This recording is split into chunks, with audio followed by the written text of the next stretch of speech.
Silks శ్రీరస్తు శుభమస్తు sale ప్రతి 25,000 రూపాయల కొనుగోలుపై ఒక గోల్డ్ కాయిన్ ఉచితం.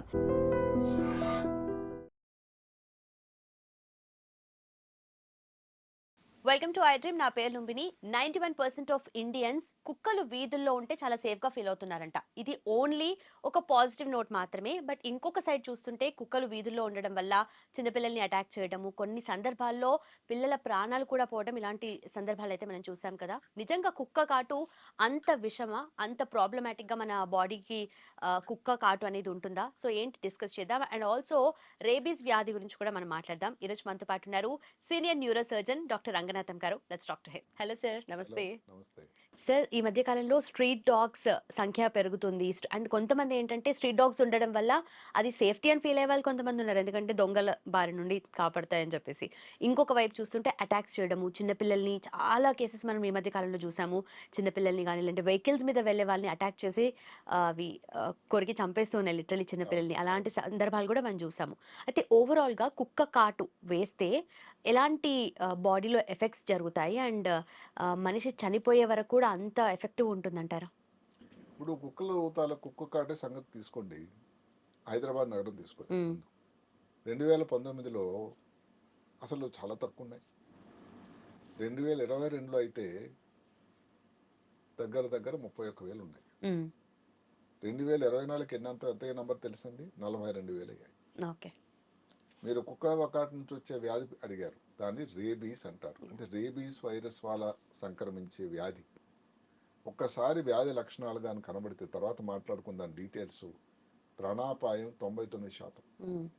చాలా ప్రమాదం. అలాంటిది ఒక 4 సంవత్సరాల క్రితం హైదరాబాద్ నగరంలో మరణాలు రేబీస్ వ్యాధి వల్ల 8 మంది. ఈ లేటెస్ట్ స్టాటిస్టిక్ ప్రకారం ఎంతమంది చనిపోయారంటే మీరు ఆశ్చర్యపోతారు. 32%. అంటే సంవత్సరానికి 100% పెరుగుతుంది. ఇప్పుడు కొంచెం భారతదేశానికి మనం వెళ్దాం. భారతదేశంలో చూసుకున్నట్టయితే దగ్గర దగ్గర 3.7 మిలియన్లు కుక్క కాట్లు భారతదేశం అంతా రఫ్గా.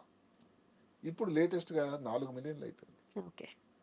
అంటే ఈ కుక్కల తాలూకా సంఖ్య పెరిగిపోయింది. ఎంతవరకు అంటే భారతదేశంలో అత్యున్నత న్యాయస్థానం సుప్రీంకోర్టు వారు ఈ మధ్య కాలంలో దానికి కొన్ని నిబంధనలు, కొన్ని కట్టుదిట్టం నిబంధనలు విధించారు. అంటే అక్కడ సుప్రీంకోర్టులో దీన్ని విచారం చేయాల్సినంత విషయం కింద పరిగణించింది. కొన్ని నెలల క్రితం పార్లమెంటులో, చట్టసభలో ఈ కుక్కకాటు గురించి, ఏదైతే వాడుతున్నటువంటి టీకా గురించి, దాని గురించి కూడా డిస్కషన్ జరిగింది. అంటే ఎంత ఇబ్బంది అయిపోతుంది అన్నది మన అందరికీ దానివల్ల తేటతలం అవుతుంది. ఇప్పుడు వీధి కుక్కల వల్ల ఏంటంటే ఇబ్బంది అన్నది సహజం. ఈ మధ్య కాలంలో ఏదో ఒక చిన్న రిపోర్ట్ వచ్చింది. ఎక్కడ? కలకత్తా నగరంలో ఒక రోజు క్రితం జరిగింది. హైదరాబాద్లో అయితే ఒక చిన్న బాలుడికి చెవు తినేసి చాలా కాట్లు పడిపోయింది, హాస్పిటల్ అడ్మిట్ అయి ఉన్నాడు, ఇబ్బందిలో ఉన్నాడని ఒక న్యూస్ అయితే, రెండోది ఏమిటి, కలకత్తాలో ఒక అప్పుడే పుట్టిన పసికందిన ఆ తల్లి ఏదో కారణం వల్ల వదిలిపెట్టేసిందట. వదిలిపెట్టేసిన తర్వాత ఒక కుక్కల వలయం చుట్టూ దగ్గర దగ్గర 10 కుక్కలు, వీధి కుక్కలే, కాపలా కాసి బిడ్డకి ఏం కాకుండా ఉండి, బిడ్డను ఇబ్బంది పెట్టకుండా, కరవకుండా ఎవరో మహాతల్లు వచ్చి రక్షించినంత వరకు చేసిన ఆ సంఘటన అసలు సోషల్ మీడియాలో వైరల్ అయిపోతుంది. అంటే ఇప్పుడు ఏదన్నా విషయానికి మంచి చెడు ఉన్నట్టుగానే అసలు కుక్కలు చేసేయాలంటే ఒక పక్క నుంచి పెద్ద రభస అవుతుంది కుక్కల గురించి. ఇప్పుడు కుక్కల గురించి వచ్చే వ్యాధి మనం అనుకున్నట్టయితే అసలు కుక్కల సంఖ్య ఎంత పెరగడానికి కారణం ఏంటి? మీరు ఆశ్చర్యపోతారా? ఏం కారణం అంటే రాబందుల సంఖ్య తగ్గిపోయింది. కుక్కలకి రాబందుల లింక్ మీరు అడగండి. ఇప్పుడు పూలలో కానీ పట్టణాల్లో కానీ జంతువుల కలేభారాలు ఉండి జంతువులు చనిపోతాయి. జంతువుల కలేభారాలు ఊరు బయట పడేస్తారు కదా. ఈ అప్పుడు రాబందులుకి ఎలాగ ఇన్ఫర్మేషన్ తెలిసిపోతుందట అంటే కొన్ని నిమిషాల్లో కొన్ని అక్కడ కమిటీ అంటారు దాన్ని, వాలి ఒక దగ్గర 45 నిమిషాల్లో కొన్ని టన్నుల దీనిని మాంసాన్ని తినేస్తాయి. అందు కూడా ఎంత నీట్గా చేస్తాయంటే అసలు ఎక్కడ దాని తాలూకు ఆచూకీలు ఉండవు. అయితే ఒకప్పుడు ఉండేటువంటి 40 నుంచి 50 మిలియన్లు ఉండేవి రాబందులు భారతదేశంలో సంఖ్య. ఈ మధ్య కాలంలో 2019కి 12,000 అయిపోయినాయండి. అంత తక్కువ అయిపోయింది. ఎందుకు కారణం అంటే చాలా ఇబ్బందికరమైన కారణం డైక్లోఫెనాక్ అనే ఒక మందు. ఓకే. డైక్లోఫెనాక్ నొప్పి కోసం ఇచ్చే మందు బ్రూఫెన్ అని అంటాం. దాని తాలూకా కాస్ట్ తగ్గిపోయింది, హ్మ్. ఆ పేటెన్సీ తీసేశారు. దానితో ఈ జంతువులకు ఏదైనా నొప్పి కానీ జ్వరం కానీ దెబ్బ తగిలింది కోసం ఏం చేస్తుంటే ఈ డైక్లోఫెనాక్ వాడుతున్నారు. ఏదైతే పశువులు, జంతువుల హ్మ్. కన్నా పశువులు, క్యాటిలు ఏదైతే వీటి వల్ల వాళ్ళకి ఆరోగ్యం అయితే పడిపడింది, రైట్. రైట్. కానీ ఏదో ఒక టైంలో చనిపోతాయి కదా అవి. అవును. అవి చనిపోయినప్పుడు ఈ కలేబరాలని ఈ రాబందులు తింటే ఈ రాబందులకు ప్రమాదం జరుగుతుంది. ఓకే. బట్ ఇవి ఈ యానిమల్స్‌కి ఏసినప్పుడు ఏం అవ్వకపోతే రాబందులకి ఎందుకు అదే ఎఫెక్ట్ కదా అవుతుంది? విచిత్రం. అవును. ఏదైతే ఉందో ఇప్పుడు మనకు రాబందులు తినేటప్పుడు ఎందుకు మరి ఈ ఈ ఇంత కలేబారాన్ని తీస్తుంటే ఏం కాదు వాళ్ళకి పొట్టలో అంటే అందులో బ్రహ్మాండమైన యాసిడిక్ పదార్థం ఉంటుంది. ఓకే. దానివలన వాళ్ళకి ఎంత ఏం తిన్నా మాసం లేదు. ప్రాబ్లం వల్ల ఎక్కడ వస్తుంది ఈ హ్మ్. కలేబారాలు ఏదైతే డైక్లోఫెనాక్ తీసుకున్న క్యాటిల్ హ్మ్. పశువులు సరిపోతే వాళ్ళ కిడ్నీ డ్యామేజ్ అయిపోతుంది. ఓకే. అంటే రాబందుల కిడ్నీ డ్యామేజ్ అయిపోయి మరణాలు జరిగిపోతుంది.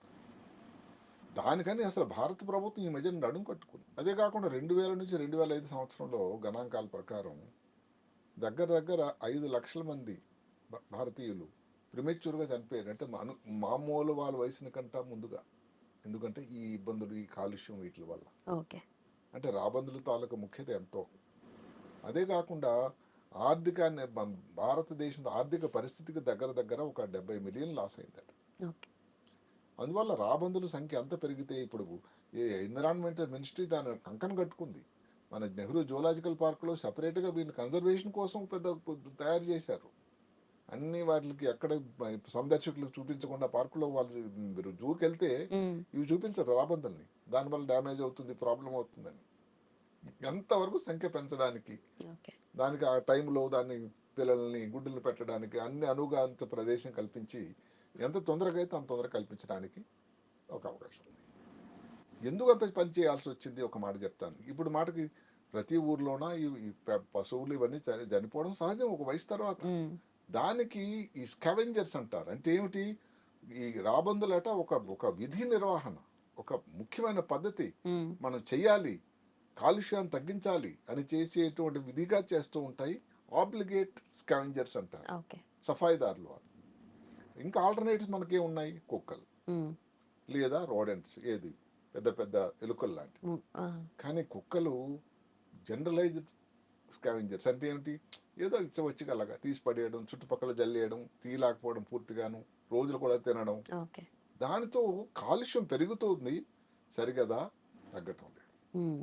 ఒక పక్క నుంచి అదైతే ఇంకొక మాట ఏమిటి, ఈ కుక్కల సంఖ్య పెరగడానికి శాస్త్రజ్ఞులు ఏం చెప్తున్నారంటే ఈ మాంసం తిని తిని ఇంకా వాటిలో క్రౌర్యం ఎక్కువైపోయి కుక్కల సంఖ్య పెరిగిపోతుంది. వీధి కుక్కలు ఇప్పుడు ఎక్కడ మీరు చూసినా విచ్చలవిడిగా తిరుగుతున్నాయంటే, సరే ఒకటే ఏంటంటే వ్యాక్సిన్ ఇవ్వకపోవడం, లేకపోతే వాటి కుటుంబం అందరూ ప్లానింగ్ స్టెరిలైజ్ చేయకపోవడం, ఒకటే చేయకపోవడం స్టెరిలైజ్ కూడా. చేయకపోవడం ఒక పద్ధతి అయితే ఓకే. ఓకే. ఈ కారణం. అందువల్ల రాబందుల సంఖ్య తగ్గిపోవడం, వీధి కుక్కల సంఖ్య పెరిగిపోవడం, హ్మ్. దానివల్ల కుక్క కాట్లు పెరగడం, వాడేటువంటి వ్యాక్సిన్ తాలూకు పర్సంటేజ్ చాలా పెరిగిపోతుంది. అంటే ఒక్క మాటలో చెప్పాలంటే ఎంత నష్టం జరుగుతుంది భారతదేశానికి అర్థం చేసుకోండి. అందువల్ల ఇప్పుడు ఏంటంటే భారత ప్రభుత్వం రాబందులను ఇంకా సంరక్షణ చేయాలి, ఓకే. వాళ్ళని పెంచడానికి అన్ని కఠిన చర్యలు తీసుకోవడం వల్ల ఈ మధ్య కాలంలో 2022 కల్లా ఆ సంఖ్య 19,000కు వచ్చింది. సౌత్ ఇండియాలోనే కొంచెం ఒక దగ్గర దగ్గర కొన్ని వేల వరకు వచ్చింది. అంటే ఏమిటి, ఈ సంఖ్య పెరిగితే ఈ కాలుష్యం తగ్గుతుంది, ఈ ఇబ్బందులు తగ్గుతుంటాయి, కుక్క కాట్లు కూడా తగ్గుతున్న ఒక ఆలోచనతోనే. ఓకే. మీరు అడిగారు కుక్క కాటు వల్ల వచ్చే వ్యాధి పేరు రేబీస్. రేబీస్ అంత విషమా సార్ కుక్క కాటు మనిషికి? అంటే అదిగా రేబీస్ అన్నది వైరస్ వ్యాధి అది. హ్మ్. హ్మ్. అంటే కుక్క కాటు ఎక్కడో చేసింది చెయ్యి మీద అనుకోండి, ఫస్ట్ వైరస్ అక్కడికి ఎంటర్ అవుతుంది. ఓకే. ఎంటర్ అయిన ఎంబటే అక్కడ ఉండే కండరాలన్నీ తినేస్తుంది. ఆ కండరాలకి ఏంటి, ఒక పక్కన నరాలు ఉంటాయి చిన్నవి, ఆ నరాల నుంచి ఇంకా మొదలవుతుంది జర్నీ. హ్మ్.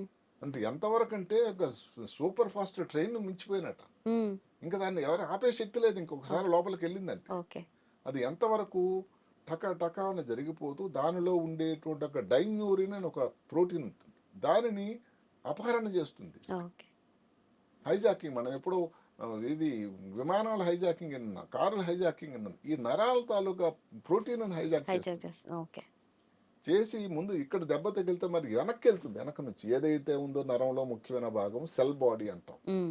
ఆ బాడీకి వెళ్తుంది. ఓకే. అక్కడ నుండి వెన్నుపాముకి వెళ్తుంది. వెన్నుపాములోకి వెళ్ళిందంటే ఇంకా అసలు సంఖ్య వైరస్ తాలూకు సంఖ్య విపరీతంగా పెరిగిపోతుంది. విష పదార్థాలన్నీ రిలీజ్ అవుతాయి. అక్కడ నుంచి కొన్ని సెకండ్ల పాటే బ్రెయిన్. ఓకే. ఇంకా బ్రెయిన్లోకి వెళ్తే కల్లోలం జరుగుతుంది. ఇనీషియల్ స్టేజ్లో వచ్చినట్టయితే ఏదో కోపం, అగ్రెషను, తాపం, ఏదో వస్తువులు సరిగ్గా కనబడకపోవడం, తర్వాత ఏదో చికాగా ఉండడం, సరిగ్గా ఆకలి లేకపోవడం, వాటర్ తాగుతుంటే గొంతుకులో సడన్గా హైడ్రోఫోబియా అంటారు, ఓకే. స్పాజం లోపలికి వెళ్ళిపోవడం, అది చాలా ముఖ్యమైన లక్షణం రేబీస్ వ్యాధికి. అందరూ గమనించండి.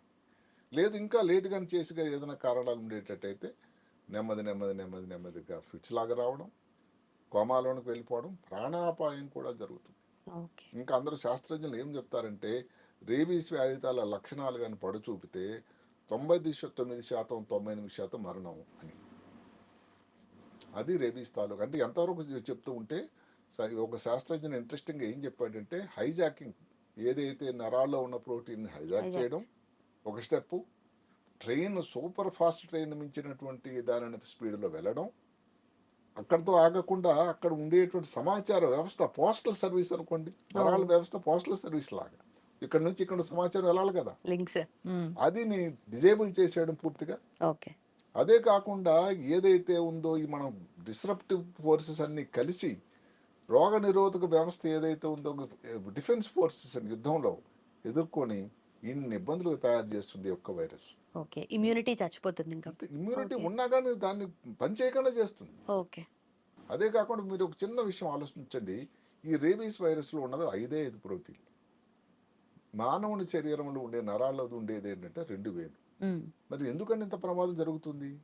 అందులో ఒక ప్రోటీన్ ఉంటుందట, పీ ప్రోటీన్ అంట. అది ఎలాంటిదంటే దాని తాలూకు రూపాంతరం చెంది, మనం వైరస్ టైం ఏది కోవిడ్ టైంలో విన్నాం, శుభ్రంగా నెమ్మది ప్రవాహం చేసి మిగతా అన్నింటిని నాశనం చేసి వస్తుంది. ఉన్నది ఒకటే కానీ ఎంత ప్రమాదం చేస్తుందో వినండి. ఓకే.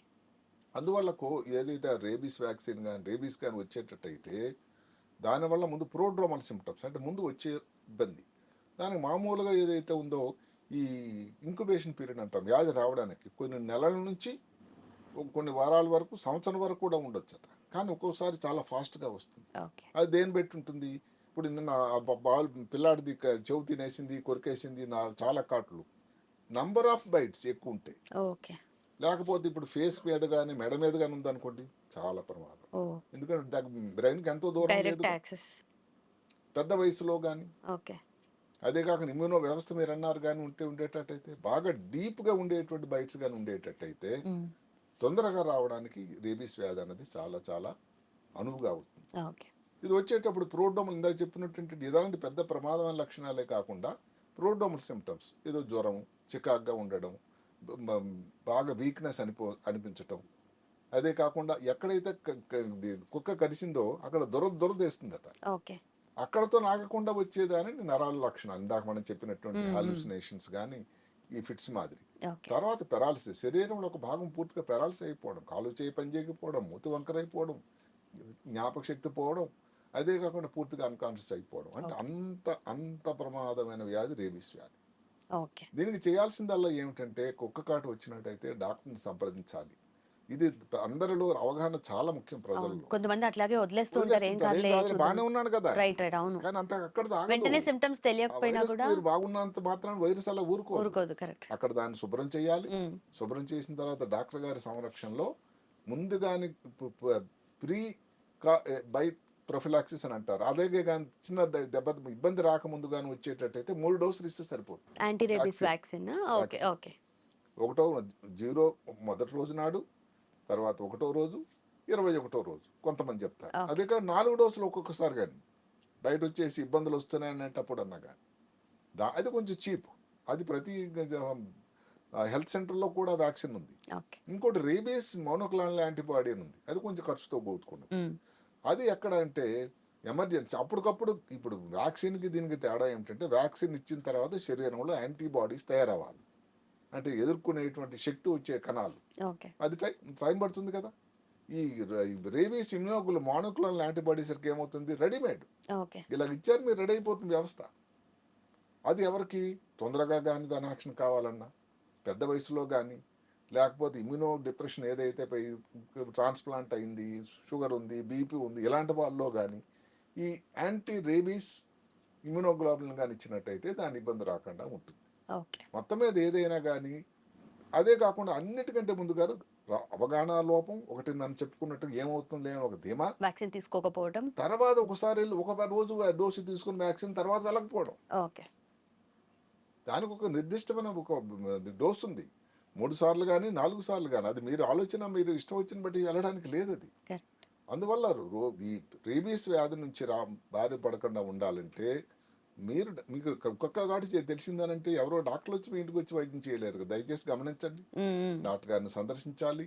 ఇది ప్రైమరీ సెంటర్లో తెలంగాణ రాష్ట్రంలో అన్ని దగ్గరలో కూడా వ్యాక్సిన్ అవైలబుల్గా ఉంది. అవును. దానిని వాడుకొని వాళ్ళు ఎన్ని డోసులు చెప్తే అన్ని డోసులు వాడినట్టయితే ఆరోగ్యంగా ఉండడానికి, ఇబ్బంది రాకుండా ఉండడానికి, ఏదైతే అత్యంత ప్రమాదం ఉన్నటువంటి వ్యాధి ఓకే. రేబీస్ వ్యాధి రాకుండా, దాని బారిన పడకుండా ఉండడానికి చాలా ఉపదాహంగా ఉంటుంది.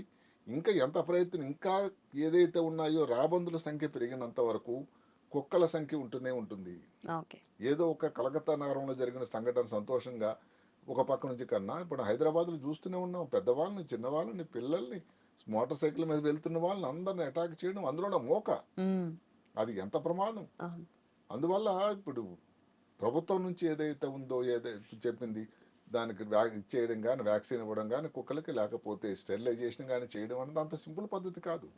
సుప్రీంకోర్టు వారు కూడా చెప్పారు, పక్కన పబ్లిక్ ప్లేసెస్లో దానికి ఒక్కొక్క ఇవి పెట్టండి, కేజెస్ పెట్టండి. ఇవన్నీ ఎక్కడ సాధ్యమండి, ఎంత ఖర్చుతో కూడుకున్నది. మొత్తం మీద ఏంటంటే అందరి నుంచి కూడా అవగాహన, కుక్క కాటి నుంచి బారి పడకుండా ఉండాలనే మనం కోరుకున్నాం. కానీ ఎంత తొందరగా వచ్చినట్టయితే ఈ ప్రమాదం రేబీస్ వ్యాధి నుంచి రాకుండా బారిపడి ఉండాలంటే డాక్టర్ గారిని దగ్గర సంపాదించి, డాక్టర్ గారి దగ్గర ఏదైతే దాన్ని క్లీన్ చేయడం కానీ, దానికి డ్రెస్సింగ్ చేయడం కానీ, వ్యాక్సిన్ వేసుకోవడం అనేది అంత ముఖ్యం. దయచేసి ఇది అందరూ గమనించండి. సరే, ఈ యాంటీ రేబీస్ వ్యాక్సిన్ ఒక్కసారి తీసుకుంటే, ఫర్ ఎగ్జాంపుల్ ఇప్పుడు కుక్క కాటు అయింది, ఒకసారి వ్యాక్సిన్ తీసుకున్నారు, తర్వాత కొన్ని ఇయర్స్, ఫర్ ఎగ్జాంపుల్ ఒక 2-3 ఇయర్స్ తర్వాత మళ్ళీ ఒకసారి కుక్క కాటు అయింది అనుకోండి, అది మళ్ళీ తీసుకోవాలా వ్యాక్సినేషన్, లేదంటే పూర్తిగా డోస్ తీసుకున్నారా లేదా, అది కంప్లీట్ చేస్తే ఇది ఇది రావడానికి అవకాశం లేదు. ఓకే. అదే కదా, అది అదే కదా ప్రీ ప్రొఫిలాక్సిస్ అని ముందు జాగ్రత్తగా తీసుకుంటే 3 డోసులు. ఓకే. సో ఎప్పటికీ ఎఫెక్ట్ కుక్క ఉంటుంది. కాటు అయిన తర్వాత తీసుకున్నట్టయితే 4 డోసులు. ఓకే. ఐ థింక్ ఇప్పుడు పాతకాలంలో లాగా వ్యాక్సిన్ టైప్లో లాగా ఎవరైనా కానీ అఫోర్డ్ చేయగలిగినట్టయితే మోనోక్లోనల్ యాంటీబయాటిక్ ఉంది, యాంటీబాడీ. ఓకే. మీకు ఇన్ని 4 సార్లు డాక్టర్ దగ్గరికి వెళ్ళక్కర్లేదు. అయితే మరి ఖర్చుతో కూడుకున్నది. అది ఎంతమంది మామూలుగా దాన్ని అఫోర్డ్ చేయగలరు, అది కదా ముఖ్యం. Right sir, thank you so much. నమస్తే.